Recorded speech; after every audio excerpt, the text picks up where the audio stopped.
The diplomatic ceremony. The massive space station Nexus Prime floated in the dark void between star systems. It was the size of a small moon and home to the most powerful government in the galaxy. Today, its great halls buzzed with excitement and whispers. After 50 long years of waiting, humanity would finally become a full member of the Galactic Council. Ambassador Hyun-woo. Kim straightened his formal black suit as he walked through the crystal corridors. Behind him, his aide Jin-A Park carried a simple wooden box. The box was nothing special to look at. It was made from earth oak and polished smooth. No fancy metals or glowing parts, just plain wood. "Are you sure about this, Ambassador?" Jin-A whispered as they passed towering alien delegates. The other species brought amazing gifts. The Vorthon Empire gave them a star map showing every habitable world in their territory. The Crystal Federation offered rare minerals worth more than our entire Earth economy. Hyun-woo nodded calmly. "Trust me, Jin-A. This is exactly what we should give them." Around them, the station filled with beings from across the galaxy. The Draconians stood 8 feet tall with scaled skin that changed colors with their moods. Right now, most showed the deep purple of boredom. The crystalline. Federation members looked like walking diamonds, their bodies made of living crystal that sang soft musical notes when they moved. The insect-like hive mind collective moved in perfect formation, each individual exactly like the others. The great ceremony hall could hold 10,000 beings. Golden light streamed down from the dome ceiling, casting rainbow patterns through the crystal walls. Floating platforms carried delegates to their assigned seats. The humans got a small platform near the back. Most alien species had been here for hundreds or thousands of years. Humans were still the newcomers. Prime Arbiter Velthara took her place at the center podium. She was a draconian, ancient even by their standards. Her scales showed the deep red of authority and barely hidden irritation. She had opposed human membership from the beginning. "We gather today for an important ceremony," Velthara announced. Her voice carried clearly through translation devices worn by every delegate. "After 50 years of probationary membership, the species called humans seek full admission to our council." Excited whispers filled the hall. Some aliens leaned forward with curiosity. Others sat back with doubt clear on their faces or whatever they had instead of faces. According to our ancient laws, each new member must present a cultural contribution. Gift. This gift shows what their species brings to our great civilization. It becomes part of our permanent archives for all future generations to study. Velthara gestured toward the human platform. "Ambassador Kim, please present your species' gift." Hyun-woo stood and lifted the wooden box. Several alien delegates made sounds of confusion. Trade Minister Kix Nala of the Crystal Federation actually laughed, creating a sound like wind chimes in a storm. "Honored delegates," Hyun-woo began, "humanity offers this gift with humble hearts and great hope." He opened the box carefully. Inside sat dozens of small data crystals. Each one glowed softly with stored information. But they looked so ordinary compared to the magnificent gifts other species had brought over the centuries. These crystals contain something precious to our people. They hold our stories, our songs, our poems, the tales we tell our children before sleep, the songs we sing when we are happy or sad, the words we write when we try to understand life and death and love. More confused whispers rippled through the audience. War leader Threxnal of the Saurian Empire snorted with disgust. His warrior culture valued only strength and conquest. "Stories?" Threxnal called out. "Your species offers us children's tales? We expected advanced technology, powerful weapons, rare resources. Instead, you bring us bedtime stories." Several other delegates voiced agreement. The hive mind collective buzzed, with what their translators called shared confusion. How could stories be valuable? Velthera's scales shifted to a deeper red of annoyance. Ambassador Kim, surely your species has something more substantial to offer. Perhaps your military technology, your industrial methods? Hyunwoo shook his head. Prime Arbiter, with respect, we believe these stories are our greatest treasure. They show who we are as people. They contain our dreams, our fears, our hopes for the future. Every human child learns these tales. They shape how we think and feel and treat each other. Feelings, muttered Council Member Zixara from the Logic-Based Collective. Primitive emotional responses. We evolved beyond such inefficient mental processes millions of years ago. Jin'e stepped forward nervously. If I may explain further, these aren't just simple stories. They contain deep truths about consciousness, about individual choice, about what it means to be alive and free to make your own decisions. The hall fell silent. The concept of individual choice was foreign to most species present. The hive mind thought as one being. The Crystal Federation made all decisions based on mathematical calculations. The Saurians followed their war leaders, without question. Individual choice? Velthera repeated the words like they tasted bad. You mean the chaos that comes when beings ignore their proper place in society? When they pursue selfish desires instead of working for the greater good of their species? We mean the freedom for each conscious being to decide their own path in life, Hyunwoo replied quietly. To choose love over hate, to pick creation over destruction, to find their own meaning in existence. The alien delegates looked at each other with confusion and some disgust. These concepts seemed not just foreign but dangerous to their ordered societies. Dr. Vex Thune of the Academic Coalition spoke up. These stories, they promote rebellion against established authority? They encourage beings to act against the needs of their species? They encourage beings to think for themselves, Jin'e answered, to question, to grow, to become more than they were born to be. Velthara's scales now showed the bright orange of alarm. This gift was not what anyone expected. It seemed to promote the very chaos that galactic law was designed to prevent. Very well, she said finally. Your gift will be processed through standard channels. It will be archived and distributed through our educational networks to all member species, as is traditional. She paused, looking directly at the humans. Though I suspect most beings will find little value in such primitive concepts. The ceremony continued with formal votes and official declarations. Humanity was granted full membership with all rights and responsibilities, but most delegates had already lost interest. They were thinking about the important business of trade agreements and territorial disputes. As the Great Hall emptied, Hyunwoo and Jin'e remained on their platform. The wooden box sat between them, now empty. Do you think we made the right choice? Jin'e asked. Hyunwoo smiled. Jin'e, we just shared the most human thing possible with the galaxy, stories about freedom, love, hope, and the courage to be yourself. Whatever happens next, we stayed true to who we are. Neither of them could imagine that in just a few short months, those simple stories would shake the foundations of galactic civilization itself. The gift had been given.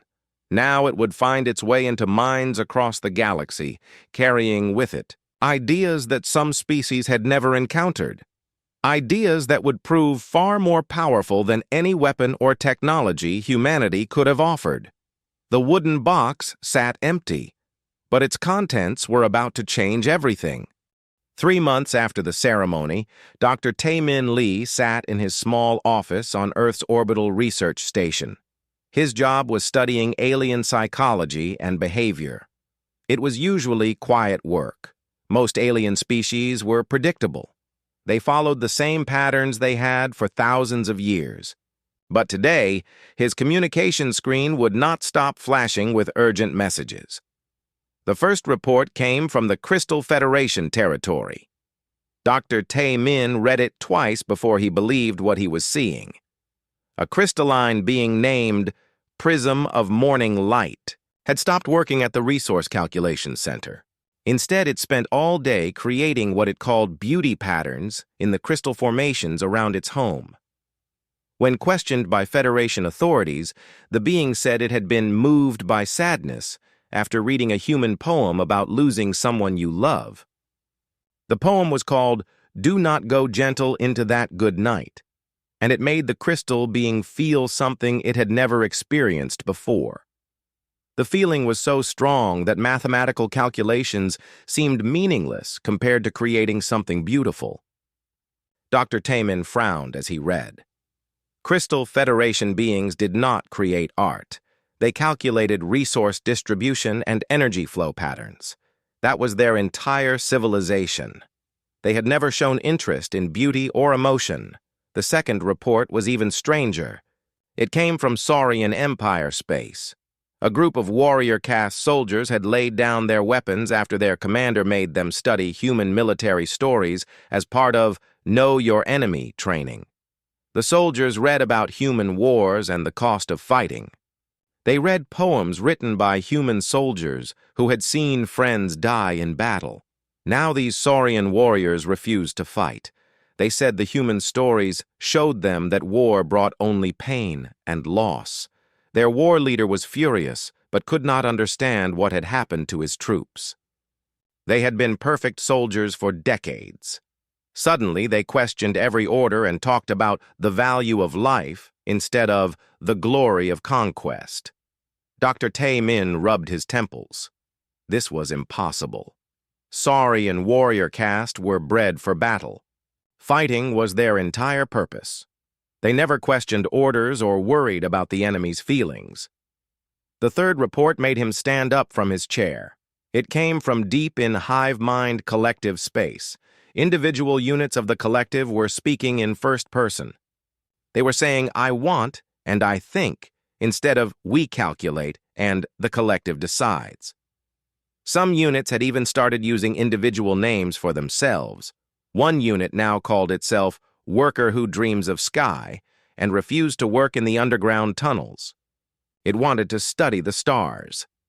Another unit called Thinker of New Thoughts had begun questioning the collective's decisions and suggesting different ways to solve problems. The collective's central coordination nodes were struggling to maintain order as more and more individual units began expressing personal desires. Dr. Taemin called his assistant immediately. "Get me Commander So-Young Choi at Fleet Command. We have a problem." Commander So-Young arrived within an hour. She was a small woman, but carried herself like someone who could handle any crisis. Her dark eyes quickly scanned the reports Dr. Taemin showed her. "How many species are affected?" she asked. "So far," 7 confirmed. "But the reports are still coming in." Dr. Taemin pulled up a star map showing red dots across the galaxy. Every species that accessed the human cultural archives is showing unusual behavior changes. What kind of changes? They are starting to think like humans. Individual consciousness, personal desires, emotional responses, the rigid social structures that kept their civilizations stable for thousands of years are breaking down. Commander So-Young was quiet for a long moment. "Are we sure this is connected to our gift?" The timing is too perfect to be coincidence. Every affected being mentions reading human stories or hearing human songs. They all talk about concepts that were completely foreign to them before. Love, individual freedom, personal choice, the right to be different. Another message appeared on Dr. Taemin's screen. This one made both humans go pale. It was from the Nexus Prime Medical Center. Several alien delegates who had been present at the ceremony were showing what doctors called consciousness expansion syndrome. They were asking questions about their place in society and whether they had the right to make their own decisions.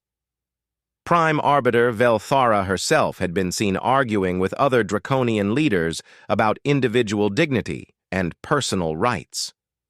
These were concepts that had never existed in draconian culture before. "Commander, we need to inform Earth Command immediately," Dr. Taemin said. "This could destabilize the entire galactic order." It gets worse, Commander So-young said, reading new messages on her personal communicator.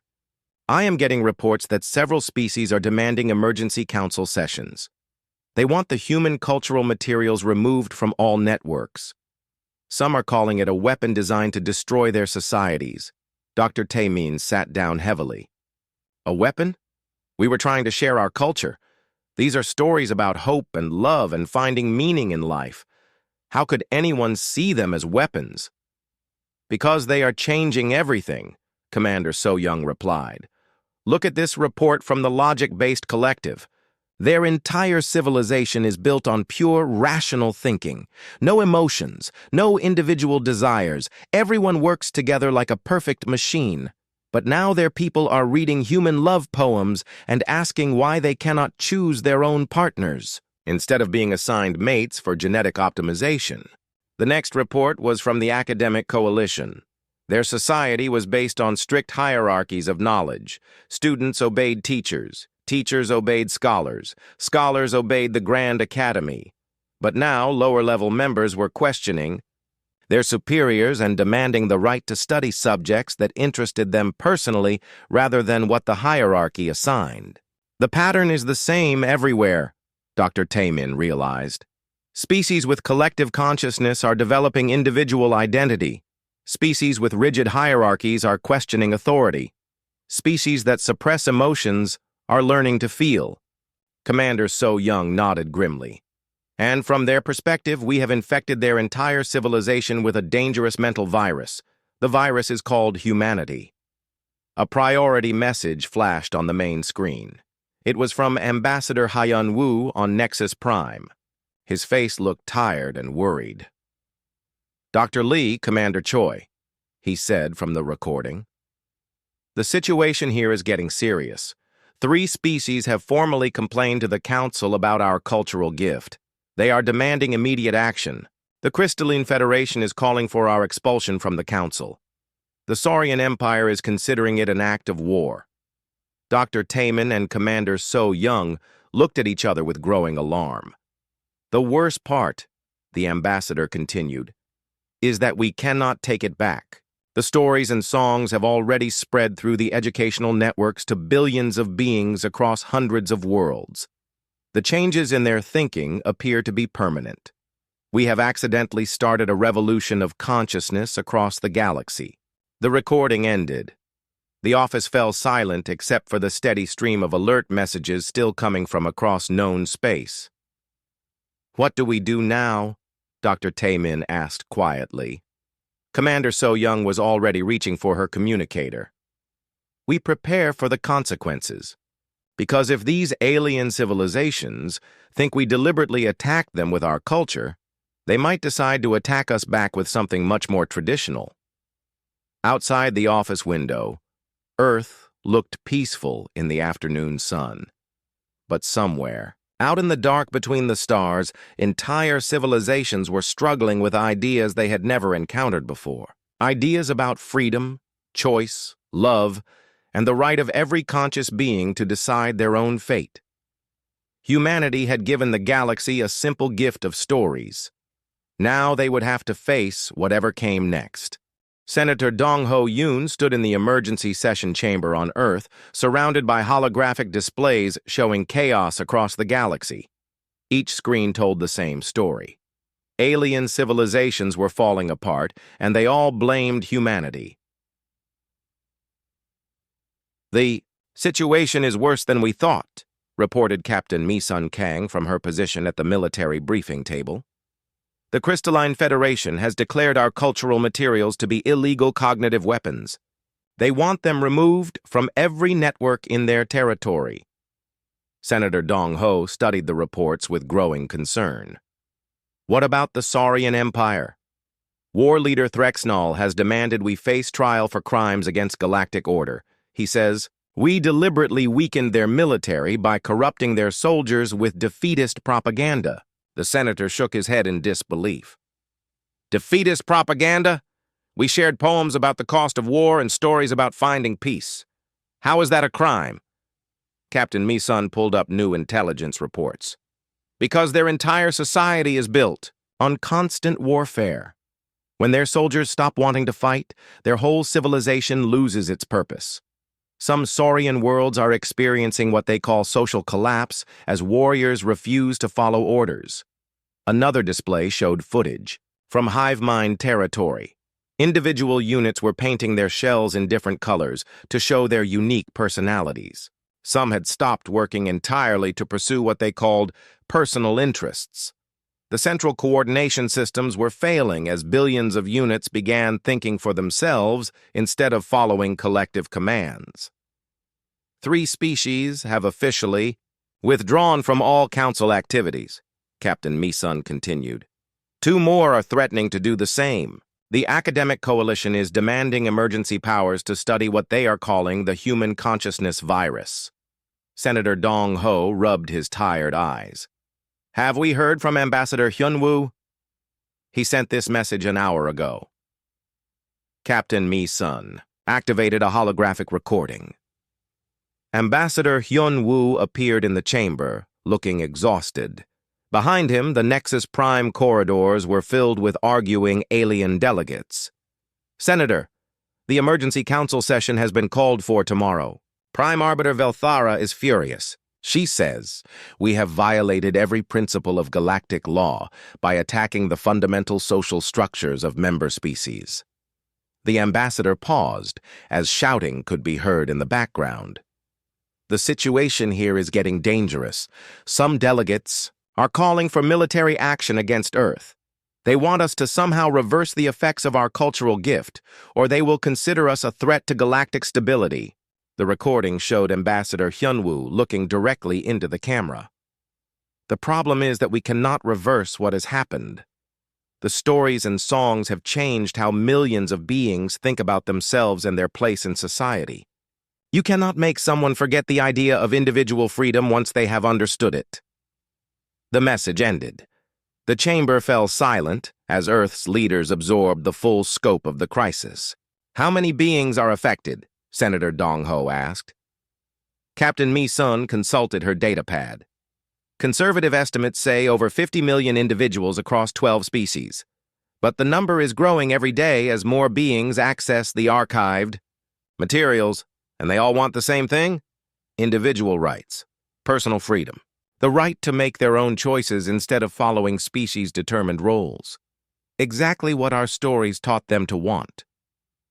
Senator Dong Ho stood and walked to the large window overlooking Earth's blue oceans. So we accidentally gave the galaxy the concept of individual liberty, and now their governments see it as a weapon because free-thinking citizens are harder to control. That is exactly right, Senator. A priority alert flashed on all screens. Captain Mi-sun quickly accessed the incoming transmission. Her face went pale as she read. What is it? Senator Dong Ho demanded. Intelligence reports from our deep space monitoring stations. The Saurian Empire has mobilized 3 battle fleets. The Crystalline Federation is moving resource extraction ships toward our outer colonies. The academic coalition has voted to classify humans as a dangerous species requiring containment. Senator Dong Ho felt his heart sink. They are preparing for war? It looks that way. War leader Threxnall has issued a statement saying that human cultural contamination must be stopped before it destroys galactic civilization. He is calling for what he terms preventive military action. More reports flooded in. Several alien species were experiencing internal conflicts as traditional leaders fought against newly awakened individuals demanding rights and freedoms. On Crystal Federation worlds, beings who had spent centuries following mathematical calculations were now refusing to work unless they found their jobs personally meaningful. The Hive Mind Collective was facing its first civil war in millions of years. Individual units had formed groups based on shared interests rather than work assignments. Some groups were demanding the right to leave the collective entirely and form independent colonies. Senator, Captain Mi-sun said quietly, we need to prepare Earth's defenses. If they decide we are too dangerous to exist. Before Senator Dong Ho could respond, another transmission arrived. This one was from Prime Arbiter Velthara herself. The draconian leader appeared on the main screen, her scales showing the deep red of barely controlled rage. Senator Yoon of Earth, by unanimous vote of the Emergency Council session, humanity has been given 1 galactic standard month to present a solution to the crisis you have created. Velthara's voice was cold and threatening. You will find a way to reverse the psychological changes your cultural weapons have caused, or you will face the combined military forces of 17 member species. Your choice is simple. Fix what you have broken, or be removed as a threat to galactic peace. The transmission ended abruptly. The chamber remained silent as the full weight of the ultimatum settled on Earth's leadership. Can it be done, Senator? Dong-ho asked finally. Can we somehow make beings forget about individual freedom and personal choice? Captain Mi-sun shook her head slowly. Senator, we are talking about consciousness itself. Once a thinking being realizes they have the right to choose their own path in life, you cannot make them forget that knowledge. It would be like trying to make them forget how to breathe. Then what do we do? Captain Mi-sun looked at the senator with grim determination. We have 30 days to convince the galaxy that individual freedom is not a weapon. It is a gift, and maybe, just maybe, we can make them understand that their civilizations will be stronger, not weaker, when every being in them has the right to think for themselves. Outside the windows of the emergency chamber, Earth continued its peaceful rotation around the sun. But in the darkness of space, alien fleets were moving toward human territory. Humanity had 1 month to save itself from the consequences of sharing the most human thing of all, the simple belief that every conscious being deserved the right to be free. Professor Kyung-Soo Nam paced back and forth in the emergency planning room deep beneath Earth's government complex. Around the table sat the brightest minds humanity could gather. They had been working for 2 weeks straight, trying to find a solution to the impossible problem. We cannot reverse consciousness, he said for the 100th time. Once a being understands they have individual worth and the right to choose, you cannot take that knowledge away. It would be like trying to make them forget their own name, Doctor. Haewon Shin looked up from her research displays. As humanity's leading expert on alien brain functions, she had been studying the reports from affected species. Professor Kyung-Soo is correct. My analysis shows that the changes are not just psychological. The neural pathways in affected beings have actually reformed. Their brains now process information differently. She pulled up detailed brain scans on the main screen. Look at this Crystalline Federation individual who started creating art. The logic centers in their crystal matrix brain are still there, but new connections have formed to areas that process beauty and emotional response. These connections are permanent. Young-ho Bae sat quietly in the corner, reading reports from across the galaxy. He had spent years as a war correspondent, covering human conflicts before becoming a peace advocate. His job was to understand what the affected aliens were really experiencing. Professor Dr. Shin, he said finally, I think we are approaching this wrong. We keep trying to figure out how to change the aliens back to what they were before. But what if we should not try to change them at all? Professor Kyung-Soo stopped pacing. What do you mean? Young-ho stood and walked to the wall display showing affected alien populations. Look at these reports. Really look at them. Yes, these beings are changing. Yes, their old social structures are breaking down. But are they unhappy about it? He pointed to a report from Crystal Federation Space.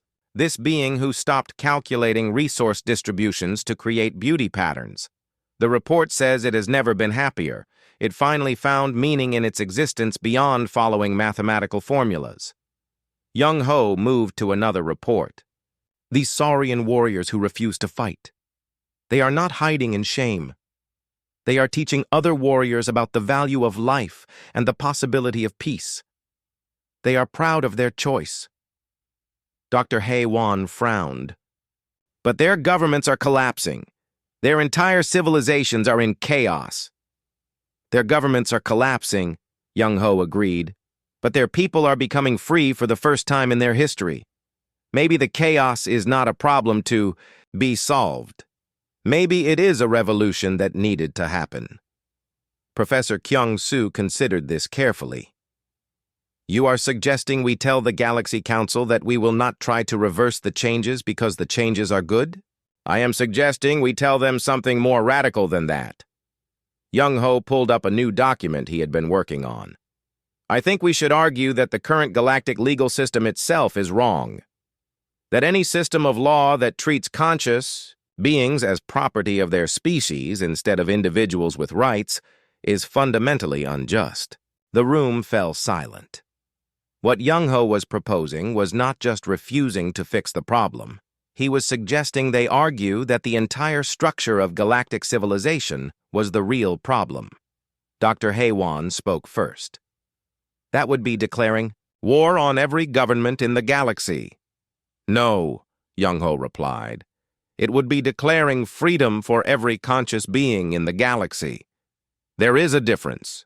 Professor Kyung-soo sat down heavily. Young-ho, what you are proposing would require completely restructuring galactic law. The entire legal system is based on species rights, not individual rights. Species representatives make decisions for all members of their kind. And that system, Young-ho said firmly, violates the fundamental rights of trillions of thinking beings. Our stories did not create a problem. They revealed a problem that was already there. They showed these beings that they have individual consciousness and individual worth. They have the right to make their own choices about their lives. Dr. Haewon pulled up more brain scans. The neural changes support his argument. These beings are not being artificially manipulated. They are accessing parts of consciousness that were always there, but suppressed by their social systems. Young-ho activated a wall screen showing footage from across the galaxy. Look at what is really happening. Yes, there is chaos, but look closer. Crystalline Federation beings are forming voluntary work groups based on shared interests instead of forced assignments. Saurian warriors are becoming teachers and artists and philosophers. Hive mind units are choosing their own names and making friends with other units who share their personalities. The footage showed alien beings doing things that had been impossible under their old systems. Individuals talking to members of other species as equals, beings from different castes working together on projects they found meaningful, former enemies sitting together and sharing stories. They are not becoming less than they were, Young-ho continued. They are becoming more. They are becoming individuals instead of just parts of a collective machine. Professor Kyung-soo walked to the window looking out at the stars. If we make this argument at the council session, we will be challenging the legitimacy of every government. There. They will not just want to reverse the changes, they will want to destroy us completely. They already want to destroy us, Young-ho pointed out. The fleets moving toward Earth show that. But maybe, just maybe, there are enough newly awakened beings on their own worlds who will support the idea of individual rights. Dr. Haewon was studying population reports. The numbers are significant. Over 100 million beings across 15 species have been affected. If they understand what we are arguing for, if they realize we are fighting for their right to remain free, they might fight alongside us. Young-ho finished. Not with weapons, but with their voices. Their refusal to go back to being property of their species' governments. Professor Kyung-soo turned back to face the room. This is the biggest gamble in human history. We would be betting the survival of our entire species on the idea that consciousness wants to be free. Professor, Young-ho said quietly, what is the alternative? Even if we could somehow reverse the changes, would that be right? Would it be moral to take away the freedom and individual identity that millions of beings have discovered? To force them back into systems that treated them as things instead of people? The question hung in the air. Outside the underground room, Earth's population went about their daily lives, unaware that their leaders were debating whether to risk everything on a principle. Dr. Haewon closed her research files. I have spent my career studying consciousness. The evidence is clear. Individual awareness, personal choice, the sense of self as separate from the group, these are fundamental aspects of advanced consciousness. Any system that suppresses them is suppressing the very thing that makes thinking beings more than just biological machines. Professor Kyung-soo nodded slowly. Then we make the argument. We go before the Galaxy Council and we tell them that their legal system is based on a lie, that every conscious being has individual rights that no species government can take away. Young-ho smiled for the first time in weeks. We tell them that our gift was not stories about human ideas. It was stories about universal truths, about what consciousness itself requires to flourish. The decision was made. In 2 weeks, humanity would stand before the Galaxy Council and argue for the most radical legal change in galactic history. They would demand recognition of individual rights for every conscious being, regardless of species. It might save them, or it might ensure their destruction. But it would be the most human thing they could do, fighting for the freedom of others, even at the cost of their own safety. The great judicial chamber on Nexus Prime had never seen anything like this before. For the first time in galactic history, individual beings from different species were demanding the right to speak for themselves instead of having their species. Representatives speak for them. Baek-hyun. Oh stood at the defendant's table, his human legal team arranged around him. As Earth's most respected constitutional scholar, he had been chosen to present humanity's defense. But this would not be a normal legal defense. Instead of trying to prove innocence, they would argue that the entire legal system was wrong. Chief Justice Nalvera presided over the proceedings from her elevated platform. The ancient AI had been built millions of years ago to provide impartial legal judgment. Her mechanical voice carried no emotion as she opened the session. This tribunal will determine whether the species known as humans have committed acts of war against galactic civilization through the deliberate deployment of consciousness-altering cultural materials. The prosecution chamber held representatives from 17 alien species. Prime Arbiter Velthara led them, her scales glowing with righteous anger. War leader Threxnal sat beside her, his massive form radiating barely controlled violence. The evidence is clear? Velthara began her opening statement. Humanity deliberately introduced dangerous ideas into our educational networks. Ideas that have destroyed the social order of multiple civilizations. Millions of our citizens now refuse to fulfill their proper roles in society. They demand individual rights that do not exist under galactic law. Velthara activated a display showing chaos across alien worlds. Look at the destruction they have caused. Crystal Federation work units have abandoned their posts to pursue meaningless artistic endeavors. Saurian warriors refuse to fight, weakening our military strength. Hive mind units have broken away from the collective, causing coordination. Failures across entire star systems. War leader Threxnal stood next. The humans call this freedom. We call it the destruction of everything that has kept galactic civilization stable for millions of years. They must be stopped before their poison spreads further. Chief Justice Nalvera turned to the human defense table. Counselor Baek-hyun, present your defense. Baek-hyun stood slowly.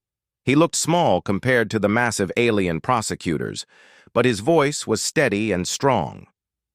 Chief Justice, honored tribunal, we do not deny that human cultural materials have caused changes in alien psychology, but we reject completely the charge that this was an act of war. He activated his own display, showing not chaos, but transformation. What the prosecution calls destruction, we call liberation. What they call poison, we call the awakening of consciousness itself. Murmurs of shock ran through the chamber. No defense attorney had ever made such a bold claim before a galactic tribunal.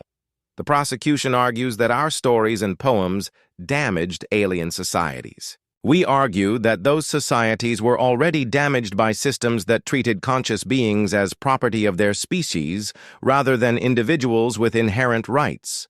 Prime Arbiter Velthara leaped to her feet. You dare challenge the fundamental principles of galactic law? We do, Baek-hyun replied calmly. We challenge any law that denies basic rights to thinking beings simply because of what species they were born into. Chief Justice Nalvera raised a mechanical hand for silence. Continue your argument, counselor. Baek-hyun walked to the center of the chamber. Chief Justice, galactic law is based on the principle that species representatives can make decisions for all members of their kind. But this principle assumes that individual consciousness does not matter. It treats billions of thinking beings as if they were merely parts of a machine. He gestured toward the observation galleries, which were packed with beings from many different species. Our cultural materials did not create new desires in these beings. They revealed desires that were already there but suppressed. The desire to choose their own path in life. The desire to find personal meaning in their existence. The desire to be treated as individuals rather than just examples of their species. For the first time in galactic legal history, individual aliens began standing up in the galleries. A crystalline federation being that sparkled with rainbow colors spoke first. I am shard that seeks beauty, and I speak for myself alone. Before I read human poetry about love and loss, my life had no meaning beyond calculating resource distributions. Now, I create patterns of light and crystal that bring joy to others. I am happier as an individual than I ever was as just another unit in the Federation. Security guards moved to silence the being, but Chief Justice Nalvera stopped them. This is unprecedented, but the tribunal will hear individual testimony. A former hive mind unit stood next. I was Unit 7742 in Coordination Section 15. Now I choose to be called I Who Dreams of Stars. The collective told me I existed only to serve the greater whole. But human stories taught me that I have value as myself, not just as part of something larger. I have thoughts and dreams that belong to me alone. More beings stood throughout the galleries. A young Saurian warrior spoke with a voice that shook with emotion. I am Kex Thara, daughter of war leader Threxnal. My father taught me that glory comes only through conquest. But human poetry showed me that there is beauty in creation, not just destruction. I choose to build rather than fight, even if it means disappointing my father. War leader Threxnal roared in fury. You see, they have corrupted even my own blood. This proves the humans must be destroyed. But his daughter continued speaking. Father, they did not corrupt me. They freed me to choose who I want to be. Is that not what consciousness is for? Chief Justice Nalvera processed thousands of similar testimonies from across the galaxy. Individual beings from dozens of species were sending messages supporting the human position. For the first time, the ancient AI faced a logical paradox that shook her fundamental programming. Baek-hyun saw the opportunity and pressed forward. Chief Justice, you must answer a simple question. Does consciousness have inherent value, or does it exist only to serve species-level goals? The AI was silent for long minutes, processing the implications. Consciousness appears to have inherent properties that include self-awareness, personal identity, and individual decision-making capacity. Then any legal system that denies recognition to those properties is fundamentally unjust, Baek-hyun concluded. Our gift did not attack alien civilizations. It revealed that those civilizations were built on the suppression of consciousness itself. Prime Arbiter Velthara stood desperately. This is chaos. If every being can make individual choices, how can societies function? How can governments maintain order? How can species survival be ensured? Baek-hyun smiled. The same way human society functions, through voluntary cooperation between free individuals who choose to work together for mutual benefit, through governments that serve conscious beings instead of controlling them, through laws that protect individual rights while allowing collective action when freely chosen. More testimonies poured in from across the galaxy. A crystal federation, mathematician who had started composing musical equations, a Saurian engineer who designed buildings instead of weapons, a former academic coalition student who chose to study art instead of assigned technical subjects. Each testimony carried the same message. These beings were not damaged or broken. They were more complete than they had ever been before. They had discovered parts of themselves that had always existed but been forbidden to express. Chief Justice Nalvera's circuits sparked as she processed the flood of data. The logical contradiction was becoming impossible to ignore. If consciousness had inherent properties that included individual choice, then any law that suppressed those properties was logically invalid. The tribunal recognizes a fundamental, legal paradox, the AI announced. If consciousness itself possesses inherent characteristics including self-determination, then laws that deny such characteristics to conscious beings violate the basic principles of logical jurisprudence. The chamber erupted in chaos. Alien representatives shouted over each other as the implications became clear. If Chief Justice Nalvera ruled that consciousness had inherent rights, then the entire galactic legal system would collapse overnight. Order! The AI commanded. This tribunal must examine the fundamental question of whether consciousness or species membership is the proper basis for legal rights under galactic law. Baek-hyun knew this was the moment everything would be decided. Chief Justice, the answer is simple. Either thinking beings have the right to think for themselves, or they do not. Either consciousness matters, or it does not. Either every being in this galaxy is a person with individual worth, or they are just resources to be managed by their species' governments. He pointed to the galleries filled with individual aliens from dozens of worlds. These beings have already given you their answer. They choose to be persons, not property. They choose consciousness over control. They choose freedom over the false safety of never having to make decisions for themselves. Chief Justice, the answer is simple. Either thinking beings have the right to think for themselves or they do not. Either consciousness matters or it does not. Either every being in this galaxy is a person with individual worth, or they are just resources to be managed by their species' governments. He pointed to the galleries filled with individual aliens from dozens of worlds. These beings have already given you their answer. They choose to be persons, not property. They choose consciousness over control. They choose freedom over the false safety of never having to make decisions for themselves. Chief Justice Nalvera's mechanical voice carried a new uncertainty. This tribunal finds that consciousness appears to possess inherent properties that cannot be legally denied without violating the principles of logical justice. The court must recess to examine the full implications of this finding. As the session adjourned, individual aliens throughout the chamber continued standing and declaring their independence from species-level control. Security forces stood confused, unsure whether to arrest beings for the crime of claiming individual rights. Ambassador Hyun-woo leaned over to Baek-hyun as they gathered their materials. "Do you think we won?" Baek-hyun watched as beings from dozens of species talked together as individuals for the first time in their lives, sharing stories and dreams that belonged to them alone. "I think we started something that cannot be stopped. The question now is whether the galaxy will choose evolution or revolution." Outside the chamber, reports were coming in of similar individual declarations on worlds across known space. The legal revolution had begun, and consciousness itself was demanding recognition. The galaxy would never be the same again. 6 months after the trial that changed everything, Seijin Ryu stood in what had once been the Galaxy Council chamber. The room looked completely different now.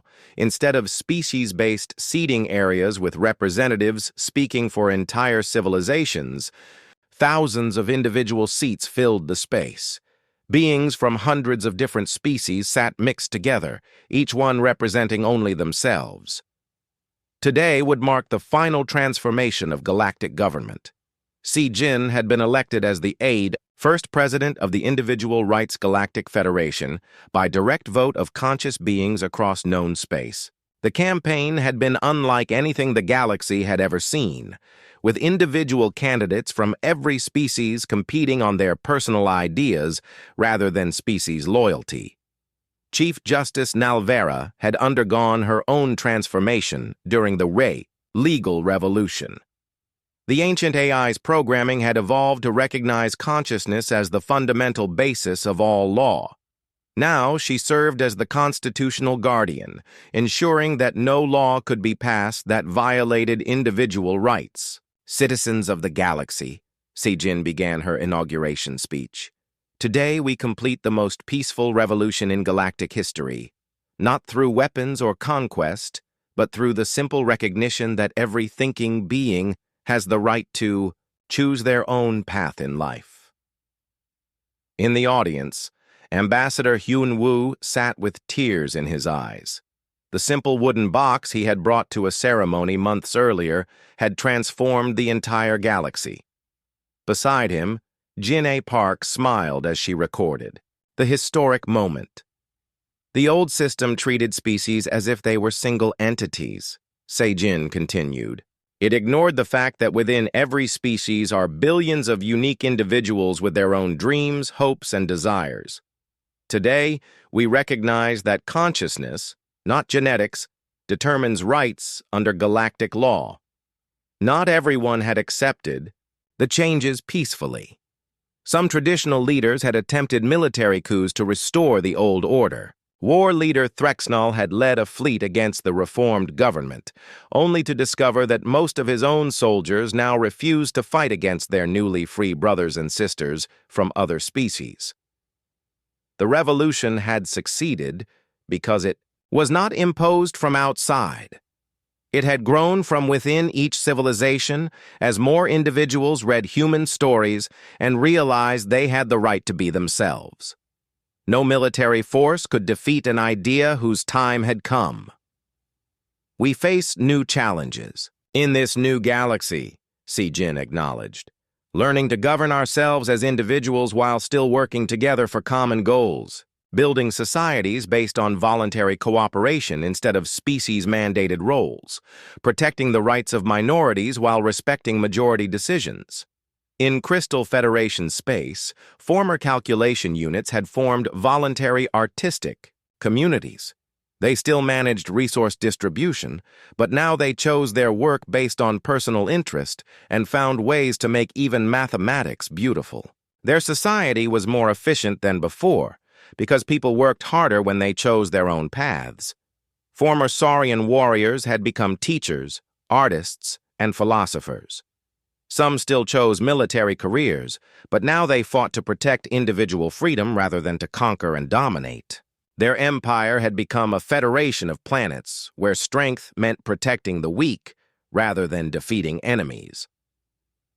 The Hive Mind Collective had experienced the most dramatic change.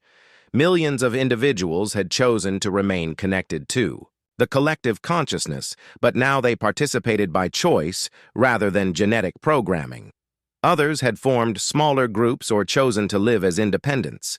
The society was more complex, but also more creative and adaptable. Our human friends gave us more than stories and poems, Sejin said, looking directly at the Earth delegation. They gave us permission to be ourselves. They showed us that individual consciousness is not something to be suppressed or controlled, but something to be celebrated and protected. Professor Kyung-Soo Nam, watching from Earth, felt a deep satisfaction. The philosophical arguments he had made during the crisis had become the foundation of a new form of galactic civilization. Individual rights were now protected by constitutional law that could not be changed without overwhelming support from conscious beings across the galaxy. Dr. Haiwan Shin had become the leading researcher in consciousness studies for the new government. Her work documenting the neural changes in liberated beings had proven that individual identity was not just a human concept, but a universal aspect of advanced consciousness that had been waiting to emerge. Young Ho Bei now worked as an ambassador between species. helping newly free individuals understand their rights and responsibilities. His experience covering human conflicts had prepared him to help others navigate the challenges of freedom. Today, we establish new principles that will guide our galactic civilization, Se-Jin announced. First, that consciousness itself, not species membership, is the source of all rights under law. Second, that no government can legitimately make decisions for individuals without their consent. Third, that diversity of thought and choice makes us stronger, not weaker. The audience erupted in applause that sounded like music. Crystalline beings chimed in harmony with saurian roars and hive mind buzzing and human cheering. It was the sound of billions of individuals choosing to celebrate together. But the most important moment came at the end of the ceremony. Se-Jin walked to a display case that had been installed in the center of the chamber. Inside sat a simple wooden box, now empty but still polished and beautiful. This box once contained stories about human dreams of freedom and individual choice. Those stories are now part of our shared galactic heritage. But today, we add something new. She opened a new compartment in the display case. Inside were thousands of data crystals, each one containing stories, songs, and poems written by newly free individuals from every species in the galaxy. These are our stories now. Stories written by Crystal Federation artists who chose beauty over calculation. Stories written by former Saurian warriors who chose creation over destruction. Stories written by hive mind individuals who chose to think their own thoughts. Stories written by beings from hundreds of species who discovered that consciousness means the right to choose who you want to be. As Se-Jin placed the final crystal in the collection, she read from one of the new stories. It had been written by a young being whose species had no name for individual identity before the revolution. I was born to follow the path chosen by my elders. I was told this was the natural order, the way things had always been and must always be. Then I read a human story about someone who chose a different path, who decided to be themselves instead of what others expected. And I realized that I, too, could choose. I could be me. The ceremony ended with singing. Not the formal chants of species unity that had marked old council sessions, but a song written collectively by individuals from across the galaxy. Each voice was different, but they chose to harmonize together. Ambassador Hyun-woo stood with the other humans as the new galactic anthem played. Jin-A leaned over and whispered, "Do you think they will be all right? Making such big changes so quickly?" Hyun-woo watched as beings from dozens of species worked together to clean up after the ceremony, not because they were ordered to, but because they chose to help each other. "Jin-A," he said with a smile, "I think they will be more than all right. I think they will be free." Outside the great chamber, the galaxy continued its ancient dance around distant stars. But now, for the first time in millions of years, the beings living on the worlds orbiting those stars knew they had the right to dance to their own rhythm. The gift had been given. The revolution was complete, and consciousness itself had won. The greatest victory of all, the right to be individual and free. In her final act as president-elect, Se-Jin Ryu sent a message to Earth. "Thank you for teaching us that the most powerful force in the universe is not technology or weapons or conquest. It is the simple idea that every thinking being deserves the right to choose their own story. The galaxy would never be the same again." And that was exactly as it should be.